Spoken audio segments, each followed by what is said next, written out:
If you like what you're about to hear, please consider joining my Patreon at patreon.com/Bailey's Bookshelf Podcast, where you'll find a whole host of tiers with a range of benefits, such as voting rights on future seasons, Patreon-exclusive seasons like the complete works of H.P. Lovecraft, and physical items produced by me. Bailey's Bookshelf Season 3. Strange Case of Dr. Jekyll and Mr. Hyde by Robert Louis Stevenson. Story of the Door. Mr. Utterson the lawyer was a man of a rugged countenance that was never lighted by a smile, cold, scanty, and embarrassed in discourse, backward in sentiment, lean, long, dusty, dreary, and yet somehow lovable. At friendly meetings, and when the wine was to his taste, something eminently human beaconed from his eye, something, indeed, which never found its way into his talk, but which spoke not only in these silent symbols of the after-dinner face, but more often and loudly in the acts of his life. He was austere with himself, drank gin when he was alone to mortify a taste for vintages, and though he enjoyed the theatre, had not crossed the doors of one for 20 years. But he had an approved tolerance for others, sometimes wondering, almost with envy, at the high pressure of spirits involved in their misdeeds, and in any extremity inclined to help rather than to reprove. "I incline to Cain's heresy," he used to say quaintly. "I let my brother go to the devil in his own way." In this character it was frequently his fortune to be the last reputable acquaintance and the last good influence in the lives of down-going men. And to such as these, so long as they came about his chambers, he never marked a shade of change in his demeanour. No doubt the feat was easy to Mr. Utterson, for he was undemonstrative at the best, and even his friendship seemed to be founded in a similar catholicity of good nature. It is the mark of a modest man to accept his friendly circle ready-made from the hands of opportunity, and that was the lawyer's way. His friends were those of his own blood or those whom he had known the longest. His affections, like ivy, were the growth of time. They implied no aptness in the object. Hence, no doubt, the bond that united him to Mr. Richard Enfield, his distant kinsman, the well-known man about town. It was a nut to crack for many what these two could see in each other, or what subject they could find in common. It was reported by those who encountered them in their Sunday walks that they said nothing, looked singularly dull, and would hail with obvious relief the appearance of a friend. For all that, the two men put the greatest store by these excursions, counted them the chief jewel of each week, and not only set aside occasions of pleasure, but even resisted the calls of business, that they might enjoy them uninterrupted. It chanced on one of these rambles that their way led them down a by-street in a busy quarter of London. The street was small and what is called quiet, but it drove a thriving trade on the weekdays. The inhabitants were all doing well, it seemed, and all emulously hoping to do better still, and laying out the surplus of their grains and coquetry, so that the shop fronts stood along that thoroughfare with an air of invitation, like rows of smiling saleswomen. Even on Sunday, when it veiled its more florid charms and lay comparatively empty of passage, the street shone out in contrast to its dingy neighbourhood, like a fire in a forest, and with its freshly painted shutters, well-polished brasses, and general cleanliness and gaiety of note, instantly caught and pleased the eye of the passenger. 2 doors from one corner, on the left hand, going east, the line was broken by the entry of a court, and just at that point, a certain sinister block of building thrust forward its gable on the street. It was 2 stories high, showed no window, nothing but a door on the lower story, and a blind forehead of discoloured wall on the upper, and bore in every feature the marks of prolonged and sordid negligence. The door, which was equipped with neither bell nor knocker, was blistered and distained. Tramps slouched into the recess and struck matches on the panels. Children kept shop upon the steps. The schoolboy had tried his knife on the mouldings, and for close on a generation no one had appeared to drive away these random visitors or to repair their ravages. Mr. Enfield and the lawyer were on the other side of the by-street, but when they came abreast of the entry, the former lifted up his cane and pointed. "Did you ever remark that door?" he asked, and when his companion had replied in the affirmative, "It is connected in my mind," added he, "with a very odd story." "Indeed," said Mr. Utterson, with a slight change of voice. "And what was that?" "Well, it was this way," returned Mr. Enfield. "I was coming home from some place at the end of the world, about 3 o'clock of a black winter morning, and my way lay through a part of town where there was literally nothing to be seen but lamps. Street after street, and all the folks asleep. Street after street, all lighted up, as if for a procession, and all as empty as a church. Till, at last, I got into that state of mind when a man listens, and begins to long for the sight of a policeman. All at once, I saw 2 figures, one a little man who was stumping along eastward at a good walk, and the other a girl of maybe 8 or 10 who was running as hard as she was able down a cross-street. Well, sir, the 2 ran into one another, naturally enough, at the corner, and then came the horrible part of the thing, for the man trampled calmly over the child's body and left her screaming on the ground. It sounds nothing to hear, but it was hellish to see. It wasn't like a man. It was like some damned juggernaut. I gave a few halloa, took to my heels, collared my gentleman, and brought him back to where there was already quite a group about the screaming child.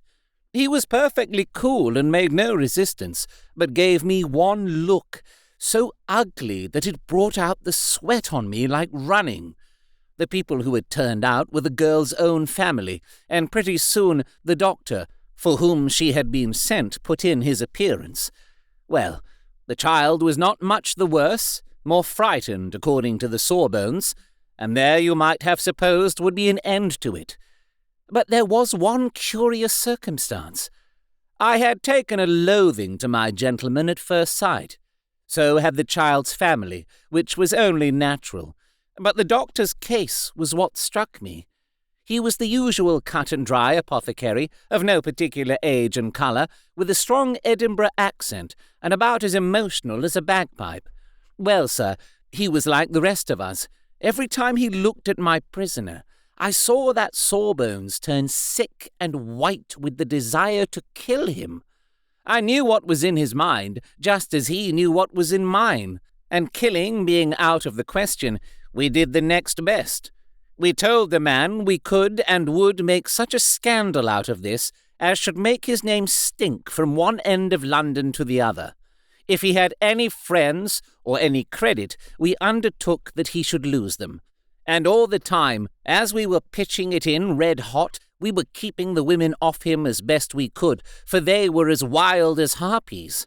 I never saw a circle of such hateful faces, and there was the man in the middle, with a kind of black, sneering coolness.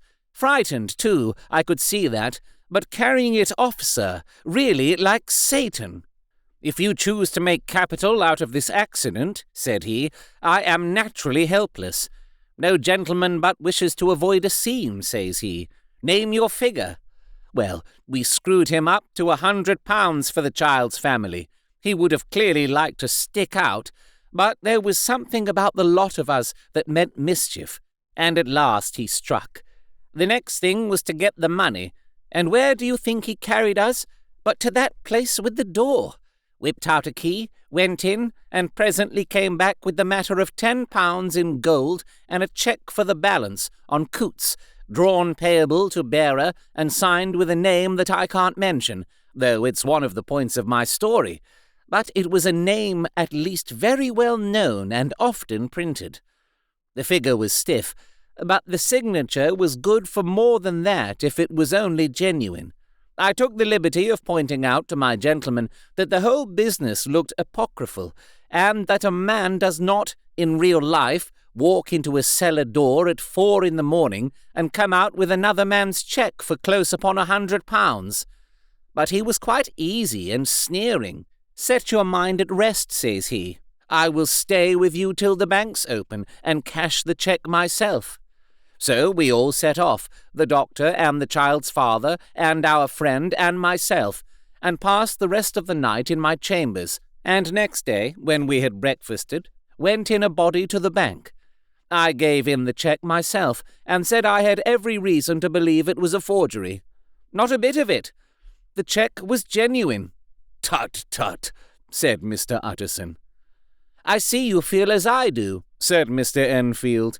"Yes, it's a bad story, for my man was a fellow that nobody could have to do with, a really damnable man, and the person that drew the cheque is the very pink of the proprieties, celebrated, too, and, what makes it worse, one of your fellows who do what they call good. Blackmail, I suppose.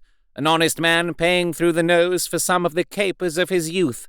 Blackmail House is what I call the place with the door, in consequence. Though even that, you know, is far from explaining all," he added, and with the words fell into a vein of musing. From this he was recalled by Mr. Utterson, asking rather suddenly, "And you don't know if the drawer of the cheque lives there?" "A likely place, isn't it?" returned Mr. Enfield. "But I happen to have noticed his address. He lives in some square or other." "And you never asked about the place with the door?" said Mr. Utterson. "No, sir. I had a delicacy," was the reply. "I feel very strongly about putting questions. It partakes too much of the style of the Day of Judgment. You start a question, and it's like starting a stone. You sit quietly on the top of a hill, and away the stone goes, starting others, and presently some bland old bird, the last you would have thought of, is knocked on the head in his own back garden, and the family have to change their name. No, sir, I make it a rule of mine. The more it looks like Queer Street, the less I ask." "A very good rule, too," said the lawyer. "But I have studied the place for myself," continued Mr. Enfield. "It seems scarcely a house. There is no other door, and nobody goes in or out of that one but, once in a great while, the gentleman of my adventure. There are 3 windows looking on the court on the first floor, none below. The windows are always shut, but they're clean, and then there is a chimney which is generally smoking, so somebody must live there. And yet it's not so sure, for the buildings are so packed together about the court that it's hard to say where one ends and another begins." The pair walked on again for a while in silence, and then, "Enfield," said Mr. Utterson, "that's a good rule of yours." "Yes, I think it is," returned Enfield. "But for all that," continued the lawyer, "there's one point I want to ask. I want to ask the name of that man who walked over the child." "Well," said Mr. Enfield, "I can't see what harm it would do. It was a man of the name of Hyde." Said Mr. Utterson. "What sort of a man is he to see?" "He is not easy to describe. There is something wrong with his appearance. Something displeasing, something downright detestable. I never saw a man I so disliked, and yet I scarce know why. He must be deformed somewhere. He gives a strong feeling of deformity, although I couldn't specify the point. He's an extraordinary-looking man, and yet I really can name nothing out of the way. No, sir, I can make no hand of it. I can't describe him. And it's not want of memory, for I declare I can see him this moment." Mr. Utterson again walked some way in silence, and obviously under a weight of consideration. "You are sure he used a key?" he inquired at last. "My dear sir," began Enfield, surprised out of himself. "Yes, I know," said Utterson. "I know it must seem strange. The fact is, if I do not ask you the name of the other party, it is because I know it already. You see, Richard, your tale has gone home. If you have been inexact in any point, you had better correct it." "I think you might have warned me," returned the other, with a touch of sullenness. "But I have been pedantically exact, as you call it. The fellow had a key, and what's more, he has it still. I saw him use it not a week ago." Mr. Utterson sighed deeply, but said never a word, and the young man presently resumed. "Here is another lesson to say nothing," said he. "I am ashamed of my long tongue. Let us make a bargain never to refer to this again." "With all my heart," said the lawyer. "I shake hands on that, Richard."